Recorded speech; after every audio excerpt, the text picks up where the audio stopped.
Going on, everybody? The Iceman here on Iceman's Return YouTube channel. Yeah, Wednesday morning, and I was talking to a friend on Facebook. We've been talking about wrestling. Um, basically, back in the old days of territorial regions. I mean, you you go back then. You know the South was big in wrestling. The Mid South, the Midwest, the Northeast, um, the Mid South. Like I said, the Southern states were all really into it, and you had so many different regions, and each region had their own, superstars. And so when all the territorials uh, promotions started to merge because of what Vince McMahon did and what Ted Turner did, they all merged. So all these superstars from all these little promotions all conglomerated together, and that is why, like, we saw the early days of NWA WCW, superstars galore.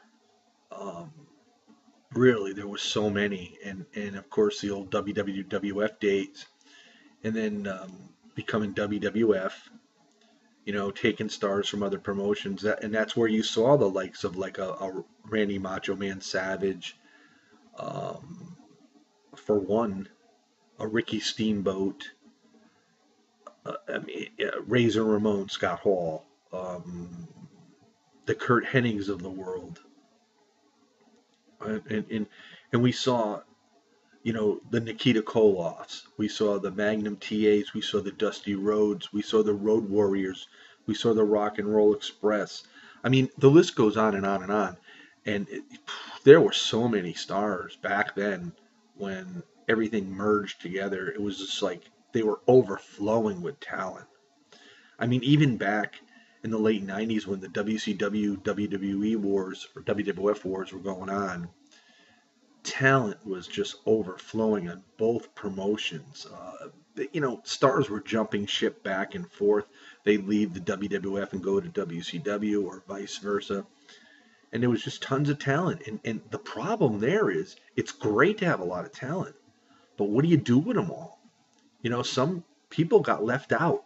And when WCW and Eric Bischoff started the NWO with Scott Hall, Kevin Nash, and then included Hulk Hogan, that NWO faction, it grew. It grew very, very big. And it was like NWO versus WCW. But there was just so much talent. It was hard to find TV time. The one good thing about the WCW side of it all is because it was so split up, a lot of people in NWO, so to speak, a lot of the WCW superstars got airtime. Um, I think they did great with what they had. I mean, they built and created a Bill Goldberg. They made Diamond Dallas Page a name that you would talk about on a daily basis. They made him huge. They put him in the main event picture. He was a star for, or a superstar for so long, but really not getting the recognition. But they finally elevated him, and it was deservedly so. I mean, but now you look and you try not to compare, but when you watch wrestling for so many years, like many of us have, we see the change. Um, with all, there's hardly any really promotions out there. There's smaller promotions. I mean, you can, talk about Ring of Honor and how well they've done, and they've got some good talent down there. But really, they are small still compared to the WWE. Look at TNA. What's happened to TNA? Their roster has diminished to very, very uh, skeleton roster type. Um, Now with new owners, with Anthem taking over, hopefully TNA can go out and scout and get some people. I mean, there's not really much to choose from because people are already under contract either with the WWE or Ring of Honor. So it's gonna be hard pressed to find some talent. And I think if TNA can find some talent, and with a new management in place, and possibly maybe if somebody will give them a shot on a bigger channel for television, I think it wouldn't really take much for TNA to build themselves back up again, but it's going to take a lot of work. Jeff Jarrett's been talking with Anthem. I would love to see Jeff Jarrett come back in TNA. Uh, Everybody bitched about him when he was there because he was always the NWA champion when they had the NWA title. But you know something? It was fun to watch, and they had a great roster. They had tons of talent there, and it wasn't until TNA decided to take release talent from like the WWE and bring them in. And then they, just because they were stars in the WWE, they utilized them. And I understand why they did, but they forgot about the talent they already had, and they should have built that talent. So what we're seeing today, like in the WWE, they still rely on their past superstars. And back in the older days, you didn't have to because there was so many superstars. But the WWE, their biggest issue is they failed to push and make these guys stars. Or they would start pushing them, but they didn't give them enough time because they were saying to themselves, well, I don't think this is working out. We can't waste the time. You need to take time to develop talent. And they've got a lot of talent right now. I love what they're doing with Baron Corbin. I hope they keep it up. Um, I see him being a huge star in the WWE, but it all depends on what they decide to do with him.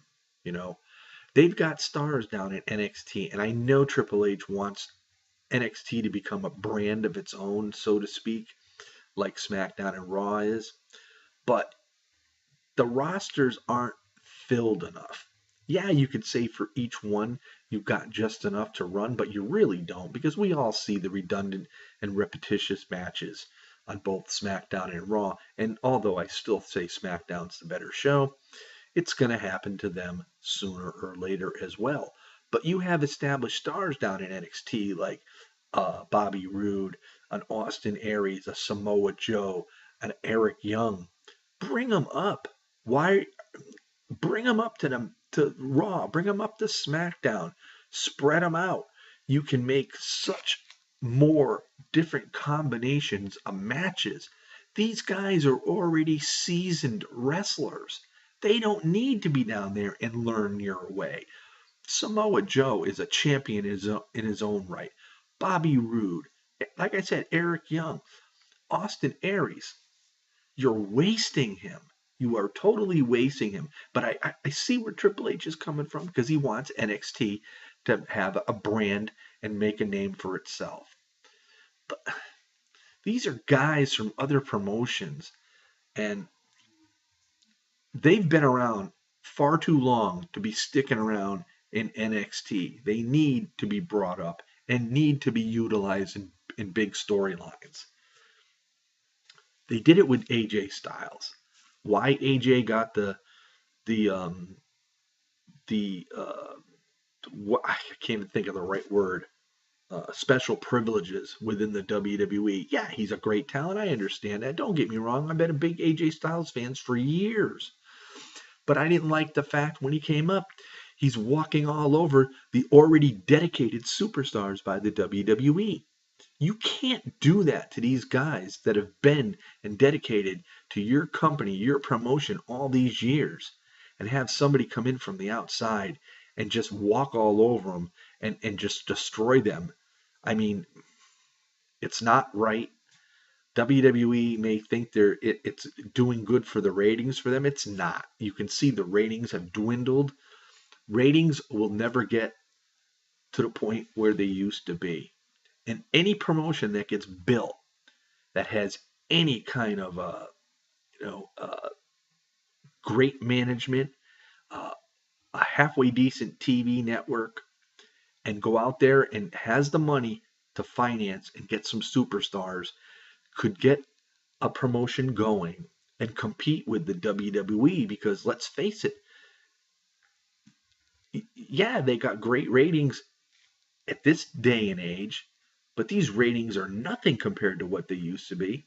And I'm not trying to compare them to the past. What I'm trying to say is another good promotion with good management and some good talent could get those ratings as well. It wouldn't take that much. So, yeah, like I said, I had a good conversation with Jan on Facebook.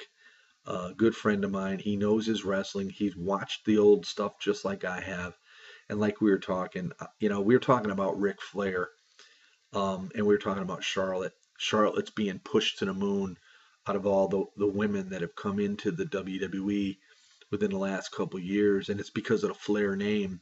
And like I told him, I liked Ric Flair better in the old days. I respected him more. I think his best days were in the NWA early WCW days because that was Ric Flair. He was flashy and everything else. He was, Space Mountain. He was with the Four Horsemen. This is where, when somebody says to me Ric Flair, that's where I want to go back and remember. But it seems like lately, you mentioned Ric Flair, I just cringe a little bit. And I'd say just he's a guy that just hangs around and he needs to go away. Yeah, the WWE used him when he came into the WWF, I should say, in 1992. But his best days were behind him. Sure, they made him champion, but they used him for his name value. And that name value did carry at that time. But the bottom line is his name value was more worth money and anything else you can come up with back in his earlier days. His best days were behind him, and now he just hangs around whatever he does, and people still love the guy. I want him off TV, period. I want him gone. It's time for him to go. It's just like Hulk Hogan. I was a fan of Hulk Hogan in the early days, but Hulk Hogan comes around when he needs a paycheck. And then he puts his foot in his mouth, just like Ric Flair does. And then the WWE says, "Oh, we gotta separate ourselves from him again." And then somewhere down the road, when all the hoopla passes over, they bring him back in again because the WWE is not utilizing the stars they have today to the point where they don't have to reach back into the past and bring back stars. Yeah, The Undertaker, he's an icon.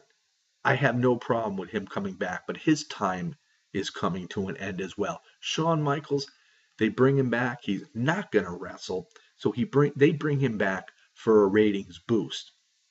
Same thing with The Rock. The Rock don't need to be in the WWE at all, but he comes back to help out. They've wanted Stone Cold to get back into the ring. Stone Cold physically can't get back into the ring, but if he came back, he would be a ratings boost. There's just a handful of guys that's okay to bring back. And let's not mention, or forget to mention, Chris Jericho, who's been a workhorse this year. And if it wasn't for Chris Jericho, Kevin Owens would not get any recognition that he has gotten because Chris Jericho has made Kevin Owens in the WWE. And I know he's had a good past in Ring of Honor and whatnot, but still, coming into the WWE, he tried to make it with his own vocal mouthpiece, but he needed Chris Jericho, and the WWE sought to get Chris Jericho. And Chris Jericho has been a workhorse. And before I close this video, because it's been too long, I would love to see Chris Jericho, before he leaves again, get the title. Because I think for what he's done for the WWE, he really well deserves it. So give me your thoughts, give me your opinions. This is the Iceman on the Iceman's Return YouTube channel. Everybody enjoy your day. Peace out, everybody.